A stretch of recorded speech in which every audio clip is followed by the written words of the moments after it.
Coming up next on your Daily Titan News Brief, we'll take a look at this weekend's weather. Gun sales seem to have increased in California during 2012, and the latest in entertainment. Hello, and welcome to your Daily Titan News Brief for Friday, December 7th, 2012. I'm Patrick Garrity. And I'm Andy Waller. Let's take a look at this weekend's weather. Here's Phillip Lecong to tell us what we can expect for the weather to be like in the next few days. Thanks, guys. This weekend we'll be looking for partly cloudy skies with a high of 71 degrees and a low of 50 degrees for Friday. Saturday will bring us mostly sunny with a high of 70 degrees and a low of 51 degrees. And for Sunday, we'll be partly cloudy with highs of 74 degrees and a low of 49 degrees. So get out of the house and go to the beach. It's going to be a beautiful weekend. Andy and Pat, back to you. Thank you, Phillip. For the Second Amendment calls for the right to bear arms. And according to a new report released by the FBI, Californians are buying guns at a more rapid pace than ever. As of November, the FBI's National Instant Criminal Background Check System had run more than 981,000 background checks related to guns in California, beating out the totals for previous years. 2012 before 2012 was even over. At the State Department of Justice, officials said they expected sales to easily outpace last year's, part of several years of steady increases in their counts of dealers' records of the sale. That would put this year on track to surpass the all-time high set in 1993, the year of the Los Angeles riots. A new mayor and two other new city council members were sworn in at Fullerton City Hall on Tuesday. Bruce Whitaker, the only council member serving since the July 2012 death of Kelly Thomas, beat Councilwoman Jennifer Fitzgerald and Jan Flory in the November mayoral election.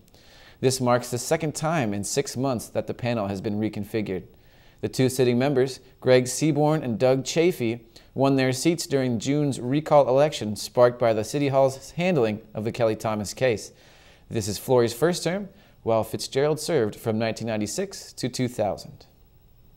Could the country be headed for the once-thought mythical fiscal cliff? If lawmakers cannot approve a budget within 25 days, there could be cuts to millions of programs, and 2 million Americans could lose their unemployment benefits. President Obama and House Leader John Boehner met this week to try to come up with a solution. The stalemate continues to be tax increases. The president's plan calls for increases on the wealthiest Americans making more than $250,000, while Republicans call for a plan that limits what they could claim as deductions and write-offs while not raising their taxes. The likes of the meeting between Boehner and the president have not been released.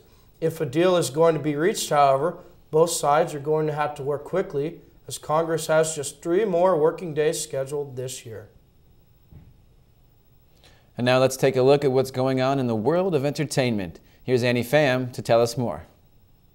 Of course, it's the pregnancy news that's heard all around the world. After weeks of speculations, Buckingham Palace finally announced Monday that the Duke and the Duchess of Cambridge are expecting their first child. Kate just left a London hospital after being treated for severe morning sickness Monday afternoon. The baby will be England's third in line for the throne, and the royal family are said to be delighted. And speaking of the royal family, 2 Australian DJs are apologizing today for pulling off a seemingly impossible prank.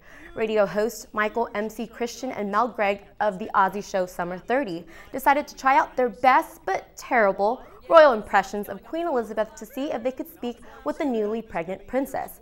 Believe it or not, the pranksters got a nurse on the phone who spilled all sorts of details, including the fact that Kate was dehydrated when admitted and that she was sleeping at the time of the call. Officials at the King Edward's VII Hospital said that they have apologized to the royal family and are currently reviewing their telephone protocol.